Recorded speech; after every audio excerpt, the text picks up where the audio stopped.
As we dive into Alley's End, we have a lot to catch up on. Alley's End, just to begin, is a noir-ish vibe D&D game. Our players are gumshoes and detectives and enforcers, and one of us is the femme fatale slash actress. And it is so fun to have everybody here. Uh, there's a couple of house rules, and before I dive into introductions with our cast, there's a couple of house rules for our D&D game. We are using the 2024 rules, but all of our players who are level 4 must have less than 25 hit points. Like all noirs and any sort of detective-y experience, we want things to be a little bit scary, a little bit low HP, a little bit edgy the entire time. The second thing that I just want to note here is that uh, we are playing within like an arcanotech city. So all of arcane magic is really fueling what's going on, but resurrection magic and the ability to bring people back from the dead is extremely rare. So it is uncommon for an individual to have it. With that being said, let's do some brief introductions. Let me start off with Otto. Caleb. Hey everyone, I'm Caleb. I'm going to be playing Otto Grisselbaum. He is the harbor master of Dockside, and he really enjoys building a community for all the urchins and the orphans that are out there that live in the streets and the gutters. Gives them, picks them up, dusts them off, teach them how to thrift properly out here in Dockside, who to steal from, when not to. Um, and yeah, he's just really, really hoping that he can get rid of Pike. Uh, yeah, Ronnie. Hi, my name is Sarah Moore. My pronouns are she, her. You can find me all over the internet at Pixies and Pittons. And tonight I am playing Ronnie Falls, who is a cleric, but also a noir detective. The last time you saw her, she quit the case and effed off. That's right. So, Cordelia. Hi, I'm Alicia, pronouns she, her. I'm playing Cordelia Claremont, bard and femme fatale with a rough past, whose case Ronnie recently quit. That's right. You are adrift. And then finally, last and not least, Vic. Hey, my name's Andy. I'm playing Vic Dionore. He is a Evan Reach Police Department beat cop, and with a couple of side hustles that may or may not be on the up and up, but are definitely not. They're more on the down and down. hmm. And my name is Jake Hipsch. I'll be running our game this fine evening. And so let's get into things. We were just recapping as a group before we dove into our adventure that you all got up to a fair number of things over the course of the last session. You started your adventure being back at Beatty's Diner, having just left the scene of a murder of one Professor Luca Seeley, to whom some of you have had past connections to, or some version of knowing who this individual is. And for others, this is maybe your first time ever seeing this person. Professor Luca Seeley, a die-hard fan of Cordelia Claremont's and the many movies that Cordelia Claremont has starred in, was found murdered in front of this diner. His tongue was cut out. It looks as though there was a little bit of magic cast upon him, and the party managed to investigate a little bit of his things off of his body before eventually the other constables and other individuals were kind of cleaning up the case, wrapped him up, and took him away. You all found yourselves in Beatty's Diner where you faced off with a group of redcoats, the enforcers and mercenaries working for Carvis Pike, Otto's contender and rival harbor master here in the city of Ebonreach. Rival's a bit of a reach. He's not that good. My apologies. Not all that. He sees himself as a rival. You Yeah, know better. Yeah, of course I know better. I mean, nobody stepped into Harborside without me knowing anything about Of course them. not. While in the diner, you learned a few more pieces of information. Ronnie, you had heard and for certain that Vic had actually seen the body of Luca Seeley the night before, or right before he died. And you know also that the waitress at Beatty's Diner, Fanny, had been given a number of promises from the Maxes, the bosses of the Snake Ice Casino, about being a movie star coming up.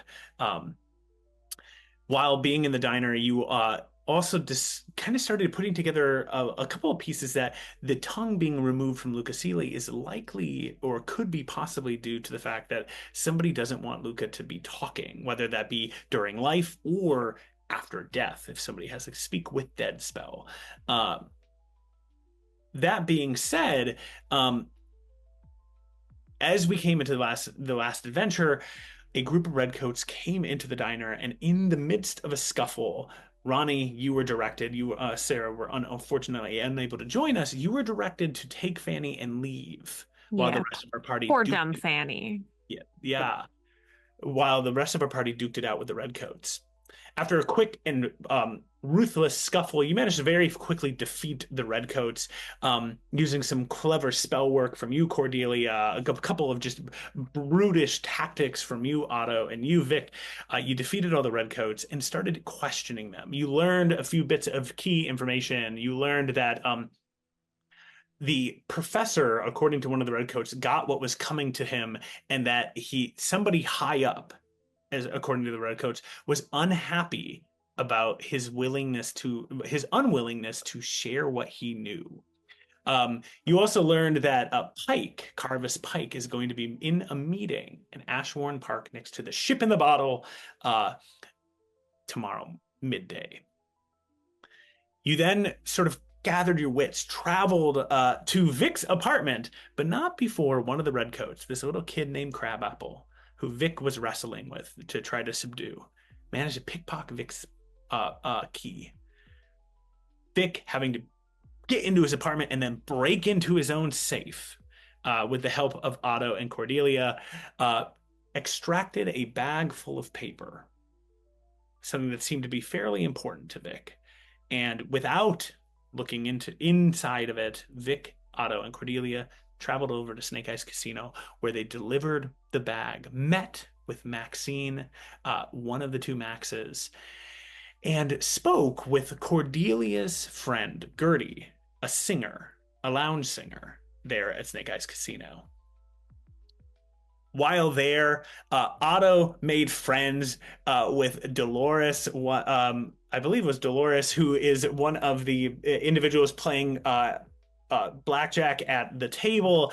And through a series of clues from Gertie, from Maxine, and from Dolores, you all learned that it seemed that the Professor Luca Sealy had a debt at the casino, and that owed something to the Maxes. You learned that eventually Professor Luca Sealy met with the Maxes, then left, and maybe seemed to have been saying, I need to go travel back to my office. Before leaving, one of the Maxes shouted a TikTok professor to Inspector Sealy or Professor Sealy. And lastly, early that morning, Chief Inspector Solara and a number of other constables showed up and had a meeting with the Maxes as well. Vic, you delivered the bag of papers, never looking inside of them, to the Maxes, and heard as you turned and left that Maxine said, through darkness comes clarity, to herself, and said, I wonder what he will think about this. Mm-hmm. You were also given a letter, much to the annoyance from Maxine, to deliver to one Cora Clearwater, just a simple brown letter that she was not happy to have been given and forced to deliver. And last but not least, Cordelia, you spoke with Gertie for a little while and learned that the Maxes have been making a number of promises to folks like Fanny about being a star, and that there was apparently major changes coming to the pictures. As you gathered all these details, you three gathered in the casino to figure out what was your next moves, what was your plan. And you know that there is a ticking clock before some of Pike's men will likely arrive at Luca Sealy's office at the Curio University. But our story does not begin there this evening. We do not begin in the casino. Instead, we follow Ronnie. You and Fanny make your way through the night, having fled from Beatty's Diner. Where do you go with Fanny? I'm gonna take her to the church. I want to drop her off with my brother-in-law. He's an okay sort for a religious guy. Traveling through the night there, you make good time leaving from Beatty's Diner and travel towards Saint Sebastian's. As you get closer to Saint Sebastian's, you can see almost kind of like a beacon amid the Arcano light and various runes that glow from all the billboards and signs. You see Saint Sebastian's clouded in a little bit of shadow, but there seems to be almost this faint radiant light that spills from its open doors as you draw close. As you look, there's a few candles lit in there. You can see one of the large chandeliers is lit as well. And you can see standing in the back, you see a figure dressed in fine priestly robes standing there, sort of reading a large tome as you walk in with Fanny. Hey, Inspector, do you know these people? Unfortunately, I do. Just from the back of the church, I'm just gonna go, hey. You see as looking up, you spot your brother-in-law, Cedric, standing at the altar. Get over here. Gestures you over. I'm getting over here. Hi. Hello. What? Hello. What's I going brought on? a friend. Oh. She did a dumb thing. What is the dumb thing? Fanny, would you like to share or should I sum up? You can sum up. That's so nice. Fanny made kind of a deal with the Maxes. Really? And I'm pretty sure that she probably knows too much about something. And there were some aggressive negotiations taking place at Beatty's Diner before I ushered us out the back door. I get it. Mm. Ronnie, can I have a conversation with you for a moment? Sure. Fanny, if Fanny, feel free to have a seat, take a drink, settle in your seat. Maybe don't drink the wine. The wine is they have like a weird thing about the wine. Fanny immediately shuffles over and starts just kind of trying to find a place to sit and find a little bit of food. Is occasionally looking over her shoulder towards the door as you get pulled aside by Cedric. Yeah. Okay, so yeah. Hi. Hey, are you okay? I mean, I'm upright and not bleeding, so that feels pretty good. Okay, yeah. You watch as Cedric sort of eyes you for a second. One thing you missed is that you actually you managed to use your coat to block a significant amount of fire from Fanny last session. So you can see Cedric sort of just eyeballing the burn singes across your jacket in this it's just moment. Sort of like, it's fine. It's nothing. It's aesthetic. It's well, coat wound. We're happy to house Fanny here. Thank you. The time being, I will have to run everything by the Archbishop. Do we have to? I mean, we don't have to, right? Like, he doesn't need to know. That's not a big deal. You can just let her. She's so good at, like, I don't know. I'm sure she has skills. Like, she could probably help you sort stuff or, like, I really print want out to. things. He is currently visiting, so I don't think I'm going to sneak this one by. Right. This cool. is maybe a blessing for us, though. You said she knows more than she lets on. Yeah, I think she probably knows something. Would you want to involve the Archbishop? The Archbishop has some magic that could maybe... Yeah, I don't think that it's that she's lying. I think she just doesn't know what's important.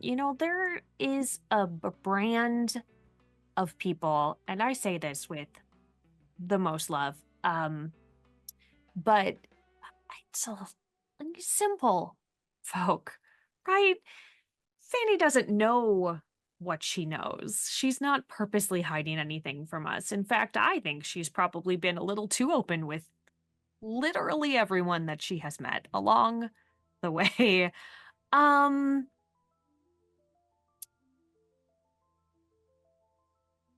Good to know that I could truth somebody, though. There are several people that I would just love to do that with. Yes. They're not here right now, though. Listen, we don't need to get into that. Just gonna have a quick conversation with Fanny, and then she can reorganize your files. Yeah. For a while. It sounds good. Hang out for now, and I know this is wildly sacrilegious, but I think she's gonna pick up a couple pieces of host and chew on them. She hasn't eaten in a while, so she's just gonna Yeah, you nibble on a little bit of the food that's there, and you see Cedric just sort of, damn it. In the second you see Cedric sort of just give you that look, you hear, Cedric, come and help me with the embalming. And Cedric looks. Embalming? What you doing, bud? Well, you know that professor guy who died? We're the ones embalming him. Interesting. Perhaps I could pay my last respects. He was a colleague of Lizzie's, after all. I'll see what I can do. How about you talk to your friend who you've brought here for a moment, and I will try to smooth. She's lovely. And when you can get out of this sort of stuffy building that you hide in, she makes a lovely milkshake. Bye. See you later. Okay. I love you. Bye. Yep. Okay. Bringing bad things to me in the middle of the night. Cedric! It's okay. Go see to your dead body. You watch as Cedric wanders over, and you see the Archbishop. The Archbishop, Archbishop Frost, works in the St. Sebastian's as well, and you see he's this very tall, lanky figure, fairly old, but holds kind of like an older voice than actually maybe what his physical stature of speaks for his age. And you see as he sees Cedric sort of walking over to him, and then Archbishop Frost just sort of looks up towards you and gives you the stare for a moment. Oh, Ronnie, good to see you. As always. Have you considered joining us again? I have considered a lot of things. Often. Well, continue to consider it, and I expect your answers sooner than later. Yeah, I'll see you in a few minutes. I'm going to come pay my respects. You see as he nods, and the two of them wander off into the back room. Wonderful. You are alone with Fanny. Hey, Fanny. When did the Maxas say that they were going to make you a star? When did that happen? Pretty recently. Yeah. What were you doing when they said that? Oh, I was practicing my singing a little bit. Just in the diner, or no, I was at the casino. Just singing at the casino. Yeah. Just open night mic. Oh, right. Open night mic night. Right. And what did they ask you to do for them so that you could be this star? They asked me to keep an eye on Vic. What sort of thing? They wanted you to make sure he was safe, or were you supposed to tell him what he was doing? Yep, everything he got up to, if I could. Yeah. Why do you think they care about Vic? I don't know. So have you been telling them everything? Mm-hmm. Yeah. You didn't think that was weird? I mean, I thought it was weird, but I didn't know for what end. Sure. You think you can trust the Maxes? You think they're good folk? I think you're asking me questions as if I'm in the wrong here, and I don't really know how to answer you. I'm just wondering, what are your impressions of the Maxes? I think they got a lot of power, Mm-hmm. and I think they can make me a star. And I think that they keep telling us that stuff is going to change around here. Change could be good. Yeah. Do you like Vic? Yeah. Yeah. He's one tall milkshake. Yes. Have you ever withheld anything, not told something to the Maxes about Vic? Oh, okay. What did you not tell them? I haven't told him how I feel. Sure. I think it is a very good idea for you not to tell them how you feel about Vic. Okay. That's just for Fanny.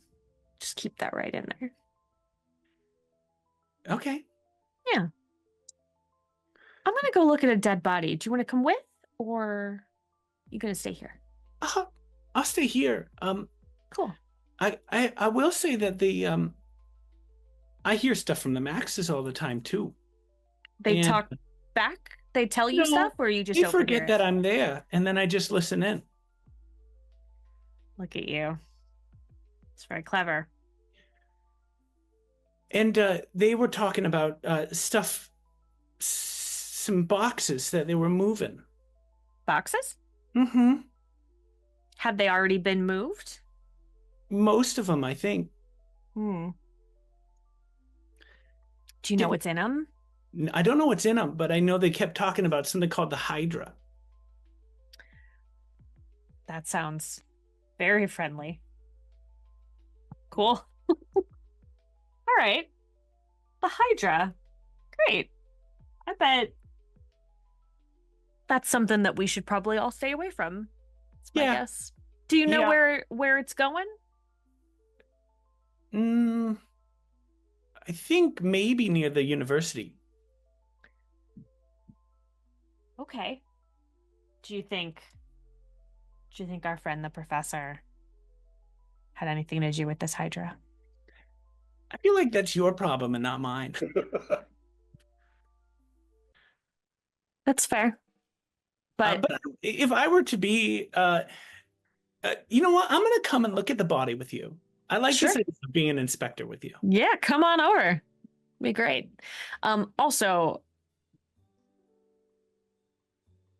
I want you to know that I think that you're a real nice lady, and I think that you're a delight of a person, and I think that you should be very careful with the Maxes, because they will crush that out of you if you're caught unawares. Thanks. I think you're delightful too. Oh, yeah. Great. Let's go look at a dead guy. Okay. Great. You wander off together, and you start making your way over to Professor Luca to the back rooms where you know that Frost and Cedric are. Mm-hmm. As you walk in, you can see that Professor Luca Seeley has been laid out. The embalming process is happening at this moment in time. You can see both Cedric and Archbishop Frost are slowly working on Cedric or Luca's body at this moment in time, just sort of getting it primed and prepped. The second that Fanny walks in the room, she goes, "Never mind," and just turns and walks out of the room. You find yourself there as Archbishop Frost turns to you and says, Ronnie, here to learn arts, here to learn the trade with us, I see. Well, Lucas was my friend, and I didn't get a chance to really say goodbye to him. The crime scene, there was a lot of people, and they were being very, very intrusive with the body. almost disrespectfully so. I understand police have to do certain things, but I would just love a moment to say goodbye properly. Yes. We can give you that moment as well. He was a friend of ours, a friend of mine at least as well, and it was good to say goodbye for a moment. So, how did you know him? Through your wife, or? Yeah, he was a colleague of Lizzie's at the Oh. university. We had many a holiday celebration with him, which was very nice. And he was always a very pleasant and trusted friend at the university. Yes. Yes. Well, we can give you that time a little bit if you would like. I would love it. I'd actually be curious to know, you saw him at the place of death, is that correct? I did. Oh. What was that like? We weren't there, so we don't know why he got killed. Well, that is something I think I am doing my best to find out. Oh. Someone was very upset with him. Oh. I'm not sure why. He seemed so kind all the time. He did. Forthcoming. Yeah. How often did he come here? You said you were friends with him. Oh, acquaintance level friendship, right? Not often did he come here. It was more like we bumped into each other elsewhere. But where? Elsewhere. Correspondence, mostly. Me visiting the university, giving a lecture, explaining why we need to have the ability for divine magics to be strengthened, right? Of course. In a world of the arcane, like we have the divine magic, and you see that he is gearing up for a full 10-minute TED Talk, or 30-minute TED Talk. He is charging up. Yeah, I'm so sorry, Your Grace. I'm finding it hard to control my emotions, and if you could just give me a few minutes to say goodbye. Very good, very before good. we... Yes. Great. Take your time, and we'll be back in just a moment. Thank you so much. Cedric, let's go. Cedric takes a moment before you leave. As Archbishop Frost leaves,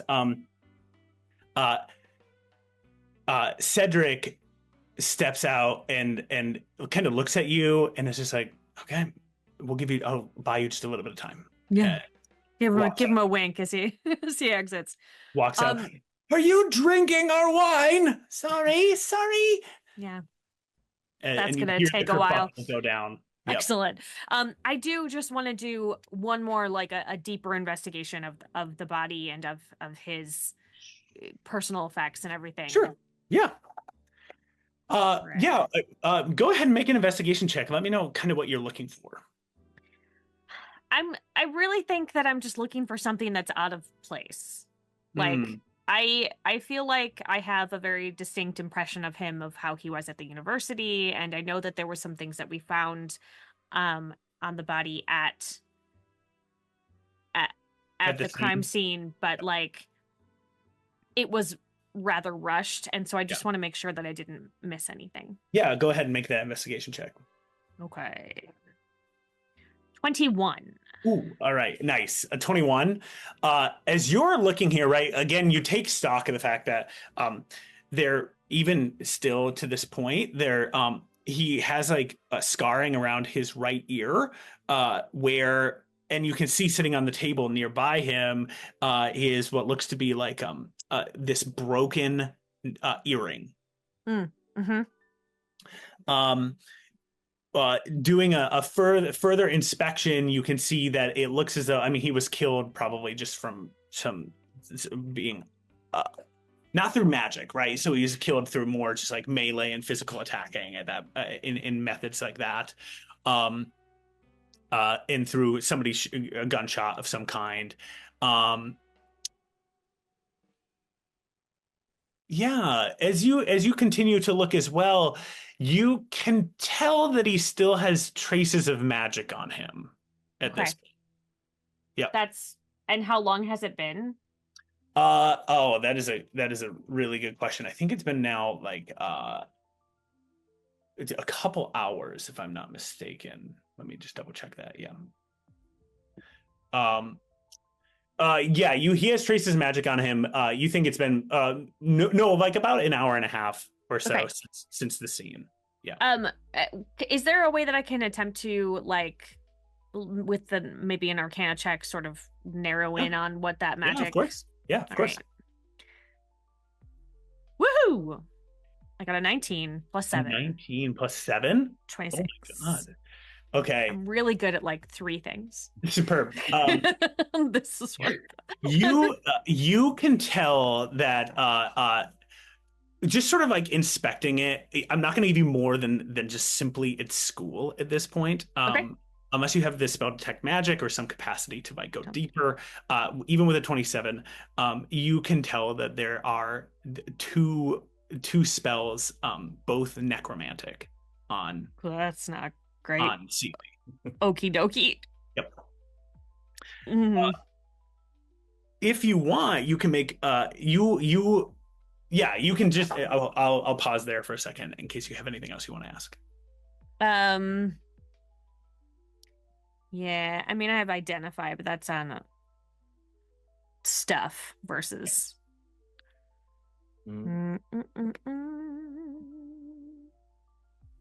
No, yeah. Cough, cough. Identify works on people. Does it? It's The last line of the spell description. Oh my God. You said touch a creature through the casting. Great. I didn't realize that I feel like that's maybe new with the thing. I love it. Do you want to do it? Yeah, let's do it while I'm in here. Awesome. I'm going to ask you to do me a favor while you are casting this spell. It takes 1 minute to cast this spell. Okay. I would like you to roll for me a d20, and this is sort of a luck situation going on here. Okay. 9. Do I add anything to that? Okay. You Cool. begin to cast this spell. You do not add anything to this. And as you are finishing casting this spell, 2 things happen at once. Oh, God. All right. The first is as the spell is being cast, you see the 2 spells that have been cast on Luca Sealy at this point in time. The first, you can see that the spell Gentle Repose has been cast on Luca Sealy. This spell, as you're kind of like, imagine for a moment, what does Identify for Ronnie look like? I mean, I think all of her magic she sort of does as if she's doing like like like like paddles, like she's like, you know, like a little clear, and then she just sort of like pulses it into whatever she's doing. It's not gentle. She's not a gentle caster. Like it's pretty brutish. So I would imagine that she sort of does it in such a way that when she touches him, it's like his body sort of arches as if she's applied the defib to him, you know. So I think it's that sort of thing. So as sort of the body arches, you almost see like runic, arcane, and divine lettering pull up and start to reveal themselves as the rune of the spell that you're reading. So quickly you read Gentle Repose. As you are reading the second spell, you hear the door opening up as you see the second spell that got cast on Lucas Seeley is Speak with Dead. As you see this rune appear in front of you, you hear, "Yes, a shame, right? I see you're discovering some of the things we just recently discovered." As you see Frost step into the room and is looking at the runes with you.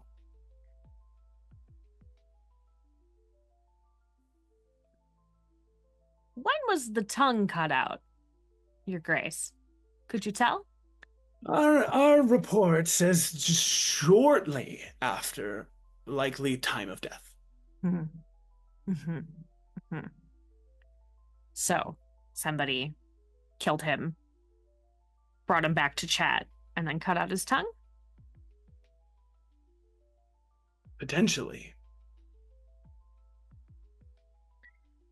Okay. I mean, well, while we're here,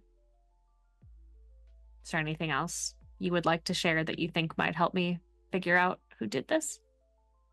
Am I being questioned formally? I don't do anything formally. You should know that. Oh, that is true, actually. No. You don't I'm sound so sure. I'm trying to think about what I want to ask you in exchange. I can say that as a formality, Cedric and I cast Gentle Repose, one of our own necromantic spells, to ensure that the body is well preserved during the embalming process. Yes. But you didn't cast Speak with Dead. No. Does it taste like anybody familiar? What? The magic. Everybody has their own kind of personal... Oh! That freaked me out for a second. Not the body, not cannabis. I thought you were... Wait, are you asking that? Like, is that happening internally? Are you asking Archbishop? No, I'm asking him. Awesome. Yeah. Oh, okay. Oh, God. All right. I could not tell who you were asking that question. That question was so out of left field that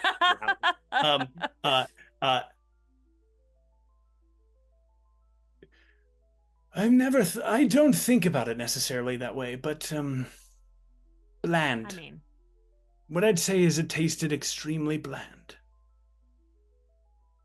Under the radar. Not flashy. Doesn't want to get noticed. Seems that way. And have you ever encountered it before? Speak with then? No, that lack of flavor, if you will. Oh.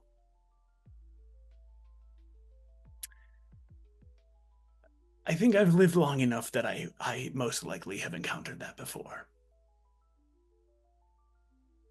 Here in Dockside? Potentially. I meet a lot of people. More back when we were in a higher place of power. Are now. When we were more beloved. Yeah. Listen, Your Grace. I'm gonna go figure out who did this. If you can think of anything else that you maybe left out of our chat, you know how to get a hold of me. Yes, I will be certain to send a letter or send some bad news or something along those lines. Can always send a raven. Exactly. Well, Ronnie, I hope you join us. It'd be good to have you in the fold. I know. Your organization could use some lavening up. Thank you. A lot of people call us boring, and I take offense to it. Yeah. I can't imagine why they would say that. Did you know that recently... You are a laugh a minute, Your Grace. Thank you. In one of my recent speeches that lasted in about 90 minutes in, somebody at the lecture hall said that I was boring and bland, and I was brutally offended by that. I know. That... These kids today, huh? Yes. Anyway, don't let me hold you. So now I'm going to go check on Fanny. She's probably drank all of your wine by now. Cedric has taken her away into an alcove and sequestered her for the time being. Should check her for flasks. And then I'm just going to exit. We should check you for flasks as you depart. Good luck taking them from me. Good luck with the investigation. Off I go. Off you go. You head off, start heading out. We cut away from you as you start to leave. Where are you headed, Ronnie? Going to Luca's office. Okay. As we cut away from you, we are back in the sounds of the casino. As the rest of you who had been sitting and hanging out for a moment have now collected your wits, you've now gathered together. You are psychically connected, as a reminder, through Otto. So the three of you can chat privately as much as you need to, and nobody can hear you. I think Otto has revealed, at least to Vic at this point in time, though, Cordelia, I think you would also be aware of this, with a little bit of your mask, your partial mask on, you were all in the casino figuring out your next steps here. You can see that Gertie, your friend, is finishing up her, getting ready to start a new set, is singing again. You can see the shadowy figure of Max has gotten even darker at this point up in the VIP lounge. So whatever Max is doing, or Maxine is doing up there, you cannot necessarily make it out. And Otto, your hands are full of a couple more chips as you've managed to break even and win a couple more here at the casino. What are you three doing? At the moment, the only one that's clued in on the link is Vic. Mm-hmm. I haven't said anything to Cordelia yet, but I'm kind of just...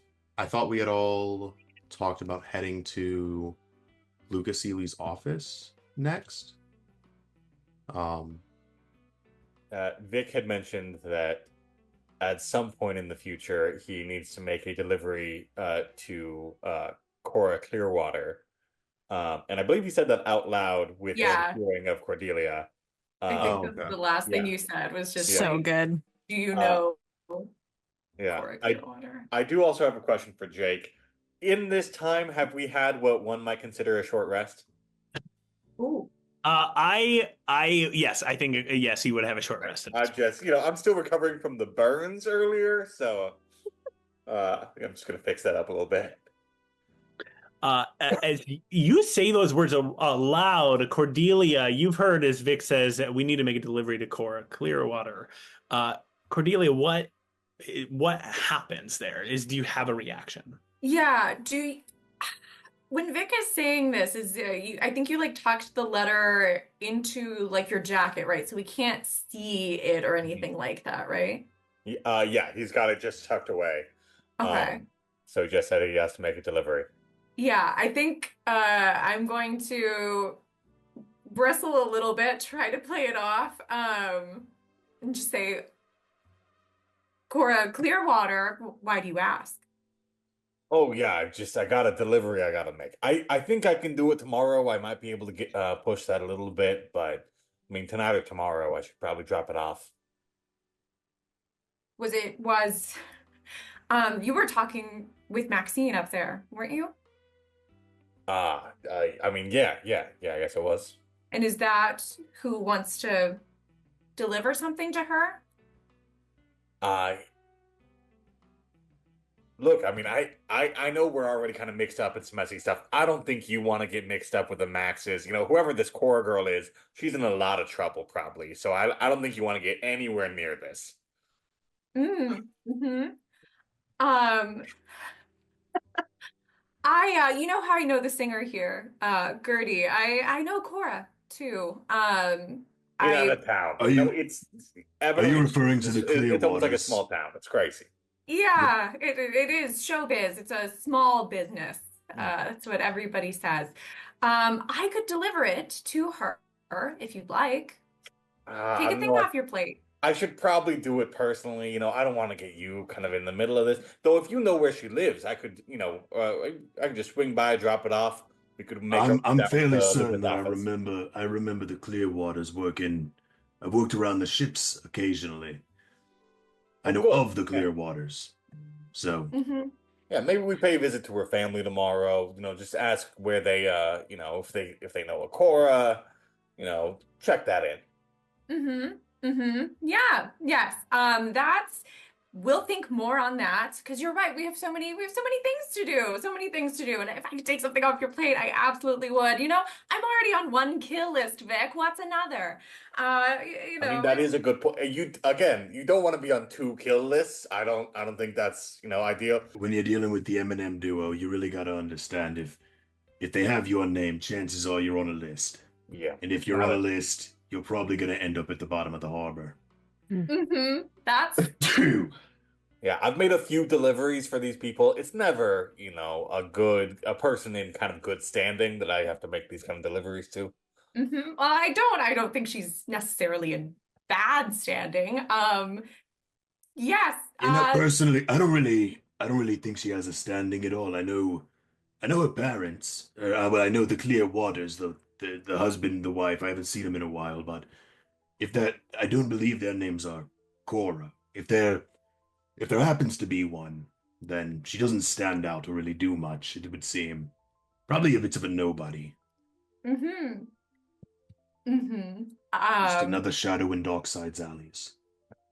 Who knows, maybe they got to her. I mean,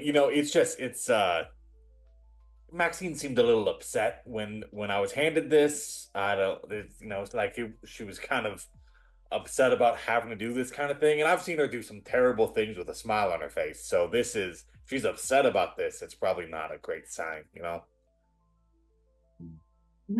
But anyway, hey, that's tomorrow's problem. In the meantime, maybe we should. I guess we could make one more stop tonight, and then I'm starting to get kind of beat. Can I do an insight check on Cordelia, because she's very adamant that like we do this later, or we don't like, she'll take care of it, but why would she try to take a mission from Max and Maxine and from Vic, knowing everything that he's tied up? Who is Cora? In my head, in Otto's head, It's like, who is Cora to Cordelia? You know what I mean? Yeah. So it's like well, you know, Cordelia, this Cora individual you must be very close if you're willing to take on a task from Max and Maxine from old Vic and give it to her. And if you know her, then I don't see a reason why you can't introduce us. Well, you know how it is with girls in the business. We've got to look out for each other, and I feel like if she's on the same list that we are, that this is how you look out for her to ensure she doesn't end up at the bottom of the harbor. I love the way that you keep saying that she's going to end up at the bottom of a harbor. I think that's a really interesting linguistic choice you're making. Yes. You know what? I'll consider it. It's been a long time. It's been a long time since I last reached out to Cora, much less introduced her to somebody. So I'll maybe put in a call or something like that, and we can talk to her. But I think Vic's right. There's just so many urgent things that we need to do now, that it has to be tomorrow's problem. We can do it on the way to going when we can do it tomorrow when we go to pay Pike a visit. Yes, that sounds fun. All right. As you say those things, what do you all? So you all head out. You leave the casino at this moment in time, and start making your way towards Lucas Seeley's office. Is that correct? Yes. Yes. I do want to wonder. Do we know if I know that Ronnie got out? Do we know that Fanny, like us three, know that Fanny and Ronnie are good? Or are we just kind of trusting that they didn't get jumped in an alley or something when she was off trying to run away? You saw them leave effectively. So Okay. I think there's a level of like, you saw that like Ronnie had Fanny in tow and seemed to have had a plan. Like, I'm going somewhere, I know where I'm going. So I think you can make an assumption that they're good. Okay, sweet, yeah. Then let's go to the office. Okay. As you all do you want to do it on foot, or do you want to hail a cab? How do you want to get over there? Just let me just check. How far is it? It's going to be a little bit of a hike. Curio University is up in Spire Heights, and is going to be some distance for you to travel if you choose to travel on foot. Like, you're going to come in like like a couple hours, like an hour or two from now if you go on foot. Yeah. Well, it looks like we need to go up to Spire Heights, and we can't show up looking like this. And I'm gonna kind of like prestidigitation when I say this, just like clean things up. Probably want to start looking the part if we're gonna go to Spire Heights, because despite my love for Darkseid and everything that it is a bit of a cesspit, and if you look the part, doors seem to open up for you with a bit less resistance than normal. You can say that again, and I'll just like go ahead and take off. I think I'm wearing like a wig. You are. I'll You're take like off the wearing like wig a half and wig mask I'll thing. undo my half shift so that I'm Are, wait, have we actually like are we still in the? left We're the still in the casino. are we Yeah, I'm like, outside? assuming you wait a left. minute. Assuming you left at this point. Yeah. Yeah. Wait, well, I'm gonna wait until we are outside of Okay. Yeah. for sure. Okay. Just go Um, into a telephone booth. Yeah. Spin around in a circle. Yeah. Do you guys want to? So are we hoofing it on foot, or are we gonna hail a cab? Because if we're on foot, then people might get there to clean up before we arrive. I Think mean, hail a cab. yeah, I feel like a cab is a good call unless we want to take the old subway. But yeah, I feel like No, cab. we're not doing that. Okay. Oh yeah, no, I didn't realize the company I was keeping. That was yeah. No, let's call a cab.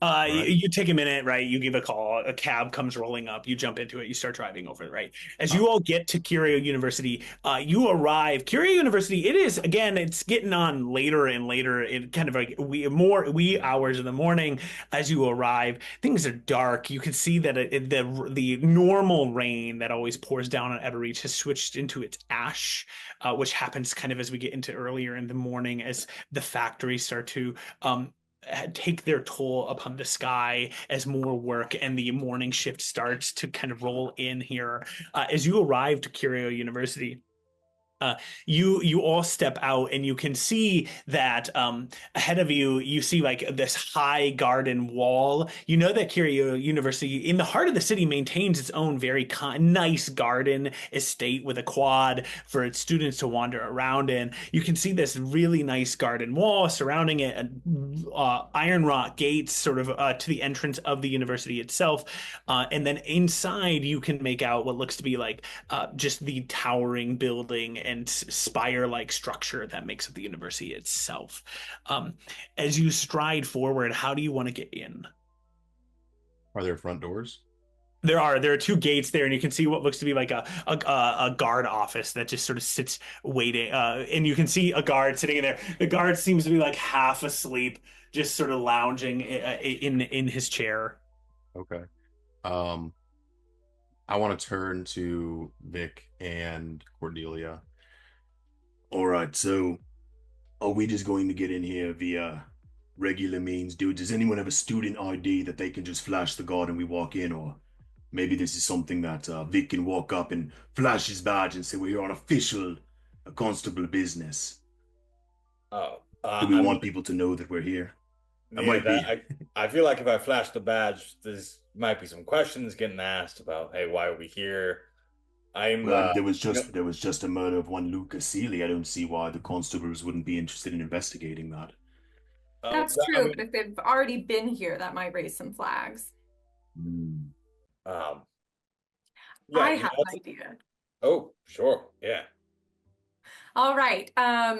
You two, you have the looks about you of location scouts for my next picture. Well, the old harbor master always said this mug was too good for the docks. Could have been a star myself, but scouting locations for one Cordelia Claremont is just as illustrious. I think that would be excellent. So you're the location scout, and we'll say that Vic, you're a cinematographer, and you're going to see what the lighting on campus is like for an upcoming shoot we're doing for a film. I always thought I should have been a cinematographer. I've been, I was thinking that. Yes. Otto, you should speak more than him a little bit. Let's go. Cinematographer is the correct term, I believe. I think that's I can't really undercommon. Yeah, it's I've heard it both ways. It's a thing. Dialect. Mm-hmm. Stepping forward, plan in action. Cordelia, potentially leading the charge here. You stride up, and you see that sort of waking slightly, rubs his eyes a little bit. The security guard kind of looks at you and goes, "Is that Cordelia Claremont?" In the flesh.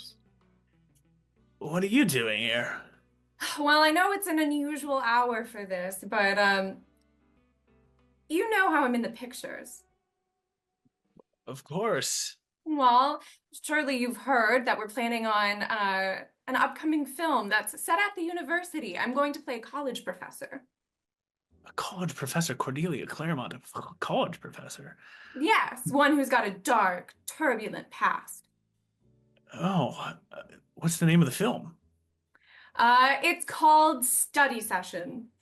Study Session. The Okay. title's still a work in progress.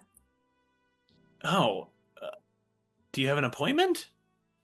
Well, you see, I've been talking with a couple of people involved in the film, and we're supposed to come by in a few days to scout the place, during regular hours, but my cinematographer here and our location scout, we really just wanted to see the university at this specific time. It's just so perfectly shadowy. Oh, the lights, the shadows, it's perfect here. This time, this night, it's good. With the moon and the stars, it's good. It's good. If you need a bit of official documentation, I'd be more than happy to provide you some. Make a collective deception check in this moment in time. I would like to use prestidigitation to do the minor creation to create. I can make a non-magical trinket or illusionary image that fits in my hand. And I want it to be a document that's been signed by whoever the head of whoever we have to actually liaison with, I guess. Who would the studio have to liaison with to get approval for this? At the university? Yeah. Is there anybody? Just some of the administration that's within the university itself, right? So you can just quickly produce some form of paperwork that's just the most bureaucratic of all time. It's gonna be a stack that's about 4 inches thick, and we did all the official documentation, crossed our I's, dotted our T's, did everything we needed to. Yeah. You hold it out. Give a collective deception check here. I got a 17 somehow. Wow. Yeah. That was better than me. I only got a 14. Okay. That is a 15 plus 4, 19. Collectively, as you all make your check, you see is rolling a 18 on the die for the scrutiny of this guard. The guard sort of looking here is going to, with all of your work, make this check with disadvantage. With rolling a natural one as the second roll. You see is the guard is okay. Kind of glances at the clock a little bit. Again, glances at you, Cordelia, and is God, movie stars are weird. They are weird. Bam, hits the button as the gates to the Curio University open up, and you all stride in there. As you walk in, the gates shut behind you. And you find yourselves alone at the university. There is almost no one is present at this moment in time as you stand here. Can I? Oh, wait a minute! I just realized with Nimbus, the Raven familiar, am I able to have him come to Spire Heights? Yeah. Okay. Got you. Okay? So with that in mind, I would like to kind of send him to just kind of look around and get a lay of if there's any guards or anything who's still on campus nearby, just so that way we can try to avoid them as best as possible. Looking around, you get a sense you can, if you want, kind of just start to avoid guards using Nimbus as sort of your scout at this moment in time, as you will want to. If you can use it and basically have advantage on any stealth checks if I'm starting to search for you. Okay. Before we fully leave the guard, can I ask him for a map of the university? Turning back, yeah, you can ask back for the guard, and the guard's oh yeah, for the location scouting, sure, whatever, yeah. Pulls out a little pamphlet. Could we also have a pen? That way we can mark down the locations that seem especially promising. Yeah. Thank you, sweetheart. Yeah, this is my 10-year anniversary for working at the University Pen, so you can hold on to that for now. That's so sweet. Thank you. Thanks. Yeah. You get your hands on a pen, you get your hands on a map. looking around, right, you can see sort of where some of the dormitory wings are in this building. And this is one central university. So it's a single building made out of a couple of wings. And as you're looking, you know where the dorms are, you know where some of the offices are at this, and a lot of where the lecture halls and classrooms are as well. And you can start making your way along. Do me a favor, Cordelia, since you are leading, make a survival check here. And this is sort of getting us a lay of the land and trying to guide the crew a bit. Oh, that's a 6. A 6? Okay. You start wandering That around. map is upside down. Cordelia, what do you say as you very like after maybe 15, 20 minutes of you three wandering into the building and starting to travel, what do you say the second you realize like, oh, I have led us fully astray? I'm just gonna, fold the map. I'm gonna pass it to Otto, and I'm gonna say, you know what?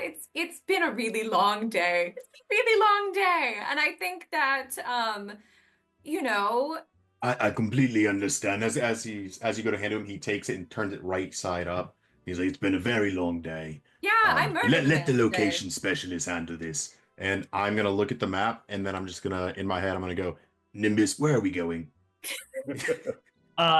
You see as Nimbus comes and directs you, you can start making your way there. Using Nimbus is also your guide to avoid any potential obstacles or hazards in terms of guards or other things. You can make your way pretty smoothly towards the offices themselves. Cordelia, as you walk behind, right, you're sort of trailing the pack at the second time. You all get your way up towards the offices and see a list. You can make out where all the names of each one of the professors are. You see one listing for Professor Luca and make your way over to that door. You see that this is basically a long hallway where all the offices just get lined up next to each one another. And as you arrive, you see that the door, Professor Luca is written on the doorway there, and you can step forward. Trying the door quickly, you find that it is locked. Were there any pictures of like faculty or anything on the wall? Yeah, there are. Yeah, oh yeah. Okay. Vic's Vic's just gonna kind of clock some of those, kind of keeping an eye on like, okay, who else works here? Because they're like names and pictures of other people. It's like, all right, if we ever need to talk to more people about Luca, just gonna take a quick look at other people who might have known him. As you're just like clocking, you recognize that you're putting together that this is like the archaeology wing. So almost every professor on this floor and in this hallway are all archaeologists in some way, shape, or form, or at least do that kind of work. So I'll also clock whoever had the office next to him, just in case we don't find anything in the office. We might be able to talk to somebody else who knew what he was working on. Cool. You arrive there, right? The door is locked. What happens? Otto's gonna walk up. He's gonna look around. I'm gonna attempt to lock pick the door. So goes up, grabs the doorknob. He goes to turn it. It doesn't turn.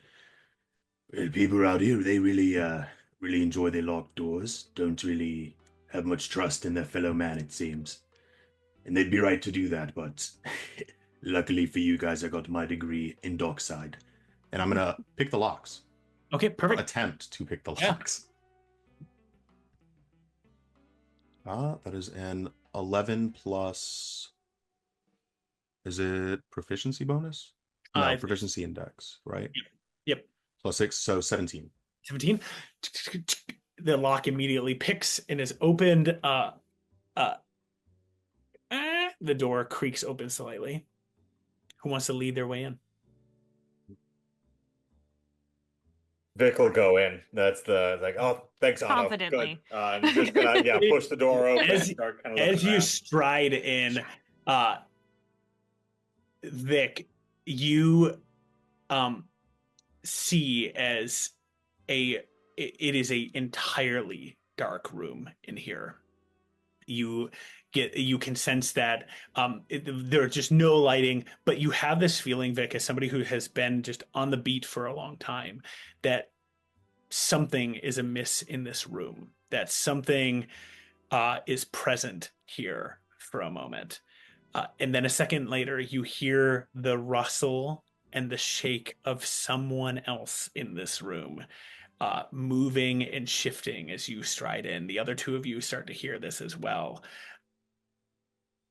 I classic D&D. I do have dark vision. Oh, So I know it's dim light. If I can hear kind of where the sound is coming from and see a general shape, I'm going to try and grab it. turning, you start to move towards it. Ronnie, what do you say in this moment in time? And what do you do? I think I just continue what I'm doing, and I just say, Vic, relax.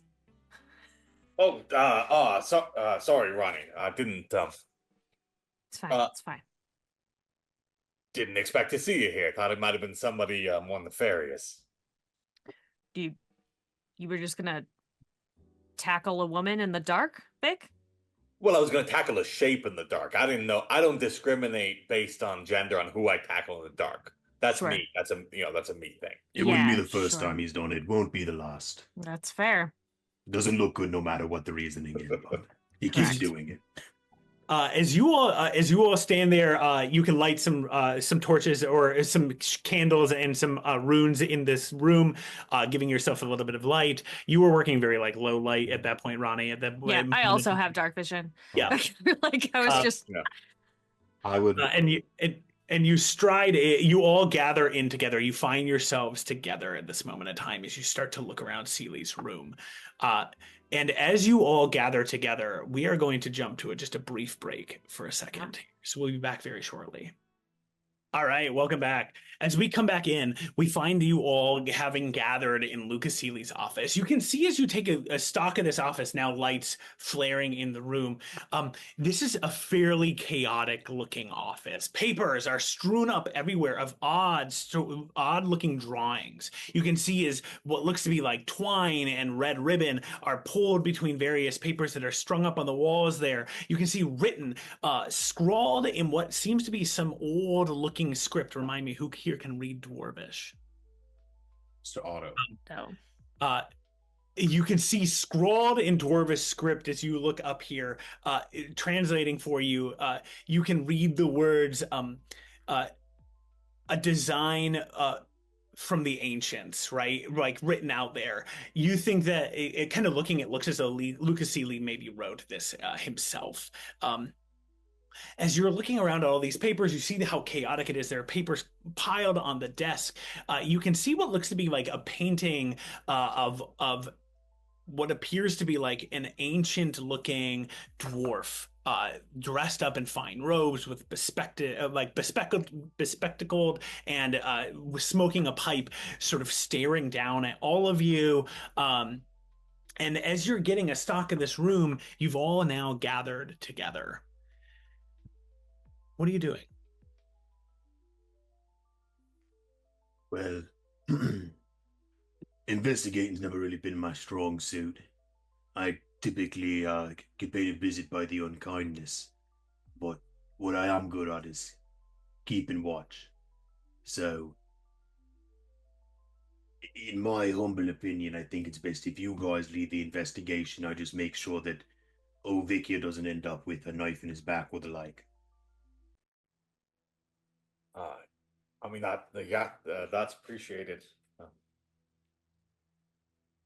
I'm just gonna start digging through papers and seeing if I can figure out if there's anything in here that would have gotten this guy killed, or if he has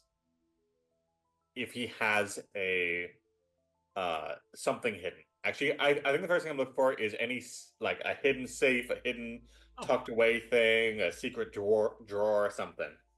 Awesome. Make an investigation check. Cordelia and Ronnie. Cordelia, what are you up to? I think I'm going to cast a look at our detective and just say, well, it seems like I'm up to my own snooping these days, so I'll pick about myself and kind of also start poking around. Cool. Rad. Yep. Great. I think Ronnie is going to offer everybody a cup of coffee because she always has coffee. And as I would also like to investigate, but I'm also going to relay all of the information that I got from Fanny and from the Archbishop, as well as say like Fanny is safe. She's been tucked away in a place that I trust. She has been reporting on your movements, Vic, to the Maxes. Oh, That was in exchange for them making her a big star. I mean, hey, I guess I can't really blame her. I'm glad she's safe. Yeah. Interesting. Yeah. Also, obviously, she's sweet on you. Oh, but I don't. I think that's just good customer service. is what No, oh, No, Vic. he actually I has, did. Honey.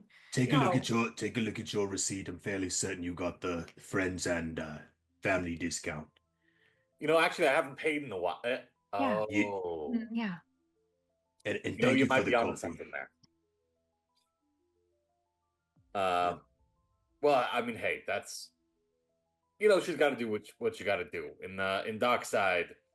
Even if you got to report on something, no, it's good to get ahead. Sure. Honestly, I'm a little flattered I could help get her there. Hey, Otto. The tongue Yes, what of it? was cut out after he died. And after Speak with the Dead was cast on him. So they killed him to talk to him, to cut his tongue out to make sure nobody else could talk to him.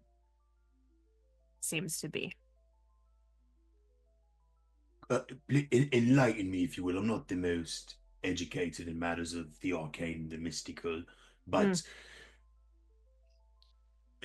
when you cast that, when necromancers or whatever they're called cast the Speak with Dead, are the dead? Do they have free will? Are they compelled in any way to talk? Is there a reason? You're asking if they can lie. Yes, essentially. I don't. Because I can't really understand why they I would don't kill him to think- cast the spell that could be traced back to somebody when they could torture him or get up to other unscrupulous means to get the information while he's alive. So I've never cast Speak with Dead, but I've been around when it has been cast. And you can ask certain amount of questions, and the body will answer with what it knew. Oh, so Luca tried to tried to skip town on the Artemis with a little bit of knowledge in his brain that he didn't want to give anybody. Yeah. And then got often forced to give it anyways. Yeah. Well, I guess that's arrow hit its mark. What did you all figure out? Oh yeah. Hold on one second. Before this, can I roll a stealth? Just so Yeah, I can make, kind of. do your stealth check, your investigation check. If you want to just Oh divulge yeah, I got a 10 on information- my investigation check. a 10 on your investigation. If you Part. choose to just divulge your information here, you can basically get caught up here. You don't have to necessarily repeat it all in character in this moment of time if you Yeah. choose to do so. I got 24 for investigation. I 25. got 16. 11 16. plus 6. I got a 17. Cool. Awesome. Is there? Let me ask this. For all of you, Ronnie is asking, what did you learn so far? Okay. Yeah. So far, at least for Otto, he's learned that Pike is there's a new guy that's bustling on his territory named Pike. He showed up, I think probably like 2-ish weeks ago, not too long ago. And he's very aggressive in Dockside with what he's trying to do, case in point being when we got attacked. There is a list of names that he was given, or apparently there's a list of names after we beat up the people in Cordelia, threw like 37 daggers into one of them, Cool. that all of our names are on a list, and Lucas Seeley's was as well, and Lucas Seeley's dead now, and Pike is the one that no one knows who gave it to Pike, or at least Crabapple, and the rest didn't. But they know that he's basically hired as like a hitman. So yeah, that's with all of that and then some constable information about them having that meeting. Is there anything that you would have told me via sign? Sorry. That because Vic Uh, and Cordelia don't know sign. So is there anything that you would have told me? I don't believe so, because they've been there for everything, essentially. Okay. Cool. Oh, I will say, I will sign what was on the board to you in the dwarvish writing, which Got said it. a design from the ancients. And then I just kind of I look at the board. I don't know if that's something that you need to know or if that's something that'll help either of them, but you're the only one I think that knows really where the dwarvish came from. Sure. So. Okay. I think Vic will add that the Maxes are not in league, or to the best of his knowledge, the Maxes are not in league with this new harbor master guy, and that there were a bunch of cops that were at Snake Eyes the night before. I think that's the main things he'll add right now. So yeah, Cordelia will confirm that the Maxes aren't in league with Pike, that he's like a no-go for the casino. He's not really allowed in. That's what Gertie said. And I'll also share that Gertie was talking about the Maxes and Fanny in terms of like them trying to get more involved in Weird Studios. And that there being something weird about the money at Weird Studios. There is something I forgot to mention. I think her name was Gertrude at the casino, said that Luca, when he first, I think that's her name, Gertrude? When she first, she was sitting at the casino, she's the one I was playing blackjack with. Luca went into the casino, he was happy, all smiles, winning, had his money, had everything, doing what he was doing. And then he got like a message, or he saw somebody come in, and then the whole mood that he had shifted. He became very downtrodden, very just like depressed and very anxious. And that was the day before he ended up dead, I believe. Okay. As you share that, yeah, because I was actually naming that person Dolores before I was mistaken. It's Gertrude, yeah, at the casino table. So that was just my bad. Yeah. So as you were talking, as you all are kind of sharing this information, you have a moment here where you're basically just scanning the room. You're slowly but surely searching things as you're sharing out information. Can I did something just popped into my and Otto's head. The Hydra and the Artemis. I would like to see if there's any information or any documents that have those two words about them on there, or if there's anything in this connection and weave of red yarn that relates back to not just Max and Maxine and Pike, but some other person in Spire Heights or some other figure. I also would have shared about the Hydra, about the boxes being moved, and Fanny had heard it. That's good that you mentioned that to Otto, because Otto, he's gonna basically in character say, "Funny that you mentioned the Hydra. A couple weeks back, Zephyros was paid a mighty hefty donation to turn a blind eye to some wares that were coming through Darkside and Ebonreach." The Maxes are moving boxes, according to Fanny. They were moving something, and if Fanny saw it and they want Fanny dead, and they have her reporting to Vic, then it seems to me like there might be a little something more on that ship. And if Luca Seeley's dead and he's on the list as well, it stands to reason that he might have had could have had a connection to it.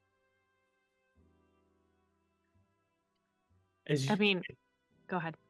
Go for it. I was gonna just say, I think Ronnie would put together, like, Luca was an archaeologist. Like, this is probably artifacts of some kind that they're moving.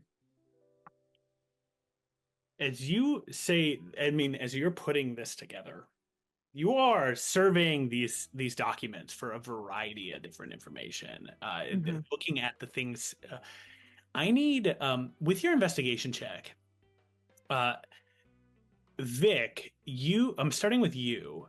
You looking around you're initially looking for like secret spaces Sure. here, Yeah. right? That's what you mentioned to me. Yeah. And as you're kind of searching and looking around, you don't find anything um uh of note until you touch and start like inspecting that portrait that's on the wall. Oh, of course. Yeah. I'm checking out any portrait. I'm looking at something, turning it around, seeing if there's a safe behind it. That's As the second you pull it off, right?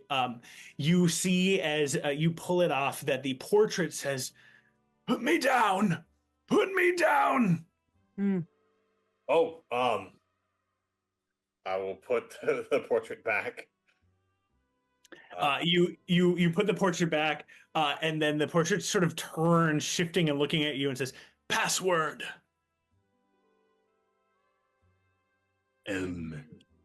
I think let me what is this called again? A design from the ancients. But I speak it in Dwarvish. You say those words. That is the wrong password. And you see as the dwarf raises a hand and raises up one finger. Oh, Oh, I don't like that. okay. So it wasn't that. Okay. Okay. Cool. Hey, is there like a note or anything that nearby? Yeah. Anyone see something? Is there like a oh, hey, post-it that he my put portrait like password underneath his is up desk, there. maybe? The first thing that comes to my mind is the phrase "through darkness comes clarity." Yeah, yep. Wait, I mean that's also good, but he was also like a Cordelia super fan, right? Oh, Yeah, that's I true. didn't want to brag, but What's your movie name? Kiss in the A Shadow. Kiss in the Shadows. Should I try it? It's worth a shot. I don't know. He held up. I don't know how many guesses we get. I don't know how many fingers we get. 10 guesses. We only get the one. Like, Yes. man. Now the real Right. question is: do you think that it's more likely that the portrait is password protected by a Cordelia Claremont superfan related password, or the very words that we heard, or Vic, you heard Maxine whisper, and the same thing we saw clutched on his dead body? I mean, yeah. Hold on. I would like to take out the poster. Okay. Is there anything on the poster No. written anywhere or anything? I mean, you're looking at this poster. It just says "Kiss in the Shadows." It shows starring Damon Bogart and Cordelia Claremont. You can see as they're just cast in shadow. This is a pristine poster. I mean, it is nice, well maintained. No, even amidst anything that it has experienced over the course of our current adventure, it is really nice. And as you're kind of looking at it, it is just a movie poster. Yeah. It's worth a shot. Yeah. Seemed really important to him. I already gave my guess and I was wrong, so I mean, I think it's going to be one of those two, but he's going to look and say, "A Kiss in the Shadows." Denied. Yeah, And at this point, you see as the that's a second blow. hand appears and a little ball of fire emerges in the hand. okay. Now Cordelia, okay. maybe you can sweet talk the portrait. We're assuming that it was made by your superfan. So what if the poster, by virtue of its owner loving you, loves you as well? Well, I've never flirted with a poster or a painting before, but I could try if we don't have any other ideas. I mean, there is through darkness clarity, or whatever it is in Dwarvish. Yeah. For Tenebras Claritas. Yeah. Yeah. I think we should try that one then. I mean, Hold on. Before we do that, maybe we should just get the papers in here, kind of tuck them away somewhere safe. Oh. Because I see a ball of fire happening, and I can put two and two together on this one. This might not end well. So, can I did that investigation for the Hydra and the Artemis, but can we look at what is it? He had the web and everything up. Can we search for clues as to a hint for what the password might be, or if he had something around, like You know, some people have like a sticky note under their keyboard and it says password That's- 123. Yeah, that's what I'm Or saying. could I make an insight check on the guy? Is that Just to check, Cordelia, what are you thinking? Yeah, one quick thing in addition to this, it doesn't solve the problem of what the password is, but I do have Gift of Gab, so that can get us a second guess. That is true. So do I. So I can take, we Oh can my try, God. and if it doesn't work, I can yoink it out of existence and get us one more guess. Does he count as a creature? Oh, Oh, wait, that's no, a mine's great different. question. He seems sentient. I have a friendly ear. Oh, Because I have command. so that's I have a question for you, DM. Uh-huh. Ogres have an ability called a friendly ear. Once per short rest, I can attempt to. Is he a creature? Is this considered a creature? Do we know this? You all looking, you think that this entity is a construct. Mm. Oh, Is then a I don't know if construct a Gift of creature? Gab would even work on him. I mean, a Oh, construct is a creature. yeah. Would it fall under like a creature under the category? It just Yeah. says, I think- yeah, it says I like think in this non-hostile case, like, creature. I think in this case, it's more like it's like not necessarily. Okay, that's fine then. Like it's running on a script kind of a thing. Yeah, it's not Like a sharp. program. It's a magical Yeah. item more than a. Yeah. I gotcha. Got Yeah. you. Caleb, personally, I still think the passwords Through the Darkness comes clarity. I think that's our best guess Yeah. right now, unless we see anything else written down. As you're kind of rummaging around that, because it's been a couple of weeks, I'll just remind that as you're looking, Otto, at the poster which Ronnie has pulled out, right? This pristine poster of Through the Shadows there. Again, not a wrinkle on it. This document seems to just like so finely crafted. And you are remember Otto, that like you remember Ronnie having dug that out of Lucas Seeley's body when you were initially searching, Yeah. and that you had found, right, remember, like an old ticket and among some other things as well. Oh, yes. Yes, I did find the ticket for the Artemis, and I'm gonna pat my body. I'm gonna see if I can find that ticket.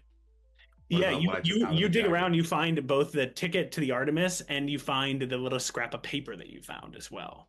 And what does it say on that scrap of paper? Oh, see, I wondered if you had taken the note on this or not. I Yeah. had not. I might am know. the I saw it, password. mine says had a ticket and had a ticket and post-it note. Artemis scheduled to leave. But Yeah. that was it. You had found a little piece of paper that had also said "share out" on it. Oh yeah. Oh, yeah. yes, Handwritten I did note on write his that. Body, share out. I did write that. Yeah. There was a note on his body that said "share out," so that could also possibly be one of his passwords. Well, this is what I propose. Now, I'm not one to be very altruistic, so if I would be willing to take this gamble and potentially risk singeing off my beard if it meant that Zephyros got a small donation, or rather, if you don't have any coin on you now, a favor to be owed to myself. And that is, we take the information that we need, and then one person stand in here. If we get it wrong, then whatever happens, if it's a fireball or whatever happens in here to them, the other three can be on standby to pull them back to safety. But we don't all need to stand here and get fireballed. Really we're brave, wrong. Otto. I didn't say I would do it. I said if a favor is given. I mean, hey, if we're exchanging favors, I'll take one for a favor from you. Is that that seems worth the risk? I agree. Whoever stays in here gets a favor from the other three. Well, I'm happy to give a favor, but I'm not going to get hit by a fireball. So, What about you, Miss Veronica? Ebenreach's greatest PI. A favor from them seems to be held in high regard. I was just thinking about whether or not I wanted to poke at my god. that like Well, I mean, one second. Sorry about that. Bless you. In which god might that be? The god of knowledge. Would imagine that the god of knowledge probably knows the password to get Well, into this. most likely, but I don't really. I, for one, well, I do believe in Zephyros and the Sea Keeper and all of them. I don't believe that they're taking active parts in our lives. Oh, If, this one would come. are you sure? Because if the gods are watching me, they must have a taste for bad decisions and stubbornness. And what's of yours? I mean, to be fair, he's kind of an asshole, but I think it's worth asking. Offer up your Nobody has prayers. to get fireballed at all. Potentially. Offer up your prayers. Maybe it'll be the last one that we give. Who knows? Yeah. Go for it. Yeah. I mean, I don't think she's nice about it. I think she's just like, I know you're listening. Like, I could use your assistance. You take a moment there, and are you using knowledge of the ages? Yeah. Okay. So you call upon your god in this moment, right? You call out, I know you're listening. And a moment passes as you say those words. Another beat passes. Mm-hmm.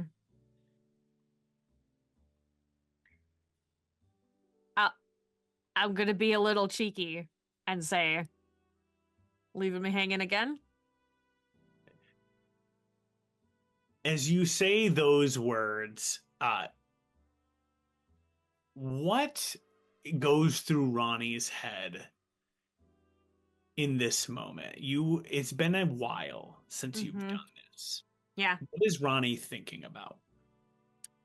I mean, very obviously thinking about the last time she called on this god and they didn't show up. Or it showed up too late. Like, I think in my brain, because we never established when he showed up, I think she was probably in jail when he finally got around to coming to talk to her. As you think about it, the last time you were there, you were standing over the body of Lizzie. Mm-hmm. You were covered in blood as you remember a scene. You remember Vic walking into that room for a moment.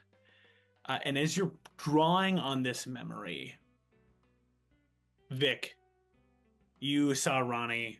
How do we get here as this god is going to appear? Ronnie, Vic, what was the interaction like? Oh, the first time? Yep. Yeah. Yeah, I mean, I think I was probably frantically trying to stop the bleeding. I think Vic had a flashback to this moment earlier on when he had grabbed the shape in the darkness. But he remembers this moment. The captain's yelling at him. He sees kind of this crying, detective on the ground over her dead wife, and is ordered to pull her out, and remembers grabbing her and needing to drag her out of the room, as she is trying to get back to her wife. He also remembers horns coming out of her head, and stabbing back into his chest. He still has the scars from the antlers, the fall antlers that kind of dug into him that day. With that bleeding in that moment, as you remember, Vic, you take Ronnie from this room, are commanded to take Ronnie and put her in jail, to hold her in a cell for a moment, at least. Ronnie, no god ever appeared in that moment. Your god never came to you in that. Only hours later, when you were sitting in that cell, you sat there and a figure stood before you in front of the bars. And as you said the words, you're going to stand me up again. Thinking of that memory, sitting behind those bars, you remember seeing your god as he stands there, the god of knowledge, wizened and old, this beard longer than his body flowing across the floor. The god looks at you. I'm sorry. I was busy. I couldn't make it. And as you say the words, you're going to stand me up again. That pause seems to grow incredibly long. All of you watch as, Ronnie, you stand there in silence before pages begin to flutter and to move for a second. And you see the twine on the walls begin to shift and move and begin to spell out S-O.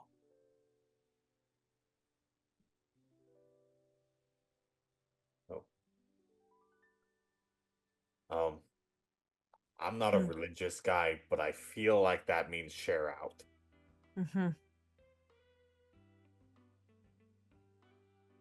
As do I. So, in the off chance that your god of knowledge is not that dedicated and could be wrong 50-50, who would like to stay in the room? I'll stay. I'm the one that got the knowledge. I'm not gonna force anybody to do anything with it.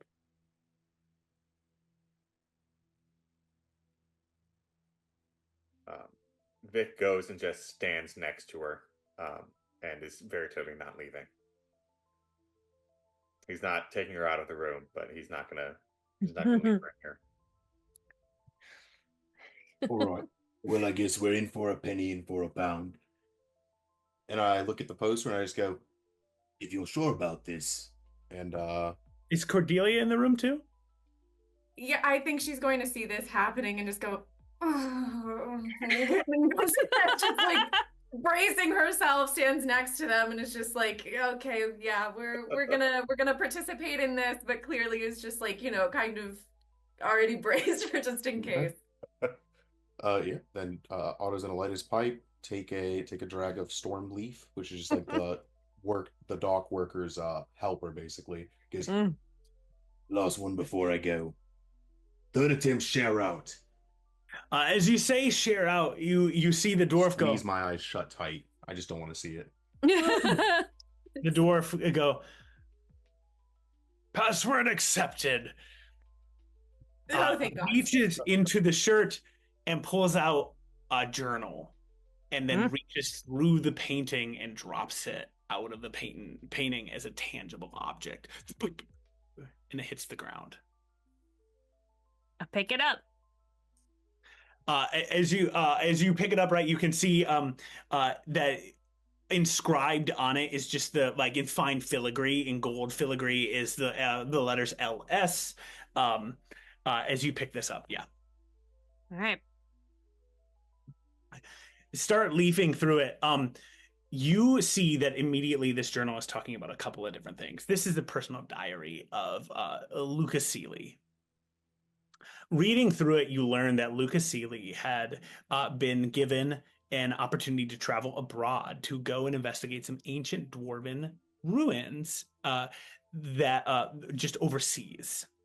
And that he was extremely excited because these ruins, they were famed for housing really old and powerful technologies and artifacts, particularly that the dwarves had crafted a couple years ago.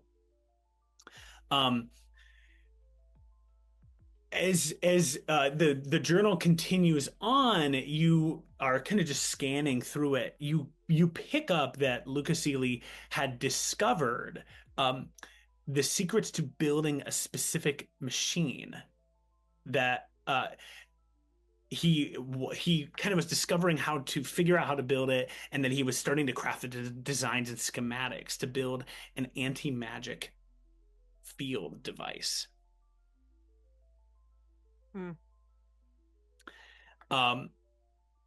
In the journal, he also talks about that he found another artifact, something he was more excited about.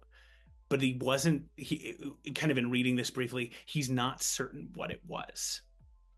It's not the unwrinkleable poster of Cordelia Claremont. It absolutely That would be is. It's very the only exciting. thing that he's excited about. You dig through ancient ruins and find a pristine movie poster. Archaeologically, that is fascinating. That would I be like to- wild. Yeah. My headcanon is that it's actually just like an artifact, like an ancient tablet or something, and he gets to choose what stays on What it there. looks like. You continuing to read through this, learn that in this journal, right, and this is all post-dated. So he's writing these notes while he was traveling abroad. At this moment in time, he talks about how he started a correspondence and started writing letters for a couple years at this point with somebody that he named AF. And he was talking about that second artifact. So not the anti-magic device. He was talking about that second artifact, and AF was helping him figure out what it was. Then you kind of, as you keep rifling through this, as you get a little bit closer towards the end of the book, you see as Lucas starts saying phrases along the lines of, I don't trust the AF is telling me everything I need to know. And the lines that come out are, I've been asked to return and asked to meet with AF. I am going to hide what I know until I discover what AF wants. The last note in here talks, Luca notes, my debts with the Maxes have gotten out of hand. If I give them the designs, they will let me go.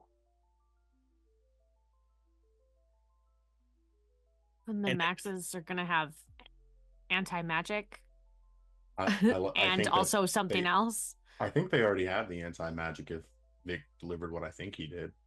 Because it sounded like when he was crushing it, a bunch of papers in a bag. What do you... Oh no. Vic, you gave them something? That's a funny story, actually. I almost wasn't gonna do it. Otto talked me into it, is the thing about it. What? I Yeah. talked you into not sharing it with all of us. You were going to give it to them regardless. Okay, that's, I mean, a little bit true. I didn't know what it was at the time. You didn't look inside of it? No, you don't look inside the package. That's, I mean, No, you that's, always look inside the package, Vic. I No, we're gonna pretend like you weren't in the room when I laid the 101. package on the table and said we're not looking inside. Okay, no, that's fine. I'll be the bad guy here. No, I didn't look inside the package. I delivered it to the Maxes. Yeah, it was a bunch of papers. That's all we know, was that it was a bunch of papers in there. Seems like that might have been what it was. In the final note of the journals say, I've been given a day to finish the designs. I don't think I have enough time. AF is planning to kill me, and I need to get out. Okay, so maybe the Maxes have an incomplete magic dampening device, which maybe is even just as dangerous in a different way. Yeah. Well, also, do we know, is this all magic or is it just arcane magic? Is there a specific I don't think that any of us are educated enough to really postulate on that. Okay. That is the right word. Postulate. I saw it in one of the books we were passing by. It sounded nice. It is a word. It does sound nice. I'm not You gonna are lie. using it correctly. Um. Cool. So, yeah, odds. My guess would be this was the design. It was probably in that out of shadow clarity book that he had on him. So that's sort of where we're at. We got to figure out who AF was. We got to figure Probably, out. I think it's just a friend. Well, was a friend. I mean, It's there's right. It says also a AF. mysterious. It's right there. Yeah. I mean, yeah. I thought that too. But Speaking of where we need to go and where we are, can we walk and talk and leave here before any other eyes get on us? It's bad enough that the guard's there and knows that we've all shown up here.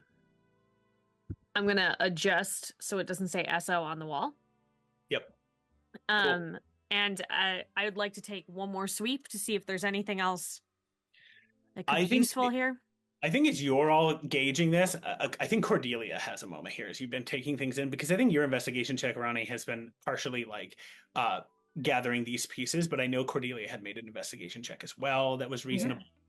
Yeah. And Cordelia, you spot that on the basically tacked to the door next, like the doorway right next to there, and it's amid a myriad of other papers, but because of where you are from and what your expertises are in, you spot that there is a note tacked on the door, scribbled and just extremely kind of like badly written, quickly written, and it's tacked on top of one Anacondas from Above, the movie poster Anacondas and Above, from above, and you see a note, and it says,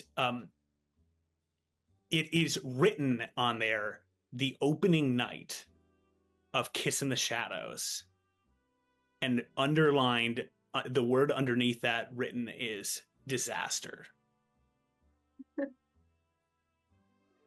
Cool. I will point that out to the group. One quick thing, since we're all here and the poster's out, it's just like over and over been pointing out how glaringly pristine it is. I want to take Ronnie's cup of coffee and pour it on the poster. As you pour the cup of coffee onto the poster, all of the water immediately sloughs off. This is a magical document. Whatever this is, magic has kept this document pristine. That's not an uncommon thing. That magical end items have the capacity to withstand a lot more than mundane objects. Can I do some sort of like investigation check or perception check with it to see if the magic goes beyond just keeping it clean and if it's like concealing something on it? I just have to check again. Do any of you have like detect magic? Otherwise, you can make an Arcana check. I have identify.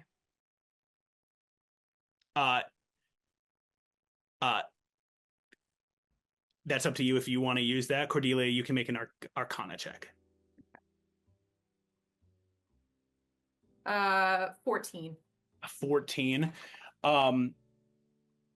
You look, and this document with a 14, all I can tell you is kind of the general vibe of the magic that is going on here. You think that this magic falls within the illusion school. Okay.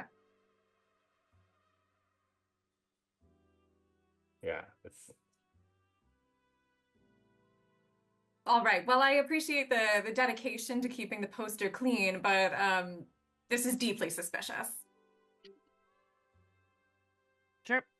As we go, I will gladly cast identify. Okay. I'm gonna I feel like, and Otto, you can stop me if you think this is not something that we would do, but I feel like Ronnie would maybe hook a finger through the back of his like vest or something so that she can eyes down to work it well, because you said you wanted to move. Like, I'm gonna trust you to just make sure that I don't get Fall down run the stairs or through something. while I am working on this. Yeah. Yeah, that works. Oh, so it just occurred to me that the Hydras, the Hydra was moving boxes, and that's the Maxes that were responsible for that. Yes. And they got the blueprints essentially. What, just now? Could they? I was thinking they could have been probably moving the material to get everything prepped while it was on the via the Hydra, in preparation for what's happening on the movie night. So if they're trying to say it's like, I'm just timelining for the Maxes in my head. As you say those words, Otto, as you all move your way down the hallway of Curio University, finger hooked into Otto's back, Ronnie, Yep. you are casting Identify. Two things happen of note. The first is that you spot a student walking down the walking in the hallway ahead of you. It's like the middle of the night, right? Like it's like, oh yeah, it's like Okay. 1:30 in the morning or something, like point time, right? Like, Yeah. I think timing wise that makes sense with where we've been going trajectory wise. You could just see like this figure walking along, books in arm, a cup of coffee in hand, walking kind of up past you all, perpendicular, going down the hallway. So basically at the T as you're walking here. Ronnie, as you finish casting your Identify spell, you've called upon your divine god once in this moment. As you're casting your Identify spell, you see that as you finish the cast and you touch the object, the movie poster, what does this Identify look like? The last one, you basically did a defibrillation. Did you see the poster bend and warp again? I think so. I think I she love like, it. Yeah. You all see as the poster warps slightly. And Ronnie, as you finish casting this Identify spell, you see as the runes pull from the poster, as if both Cordelia and Damon Bogart step out of the poster for a second and meld into runes. You see as they pull up. And you see as they go up that the spell that has been cast on this is illusory script.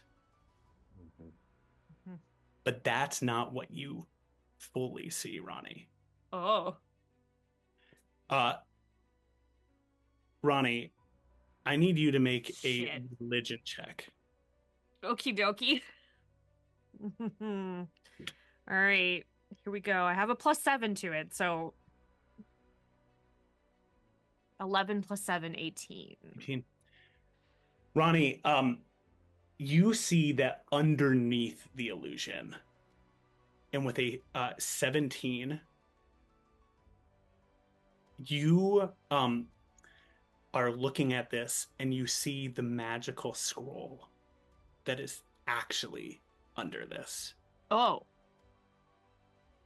And the only words you see in this moment in time are, with a 17, that is not enough to fully beat the DC of the scroll.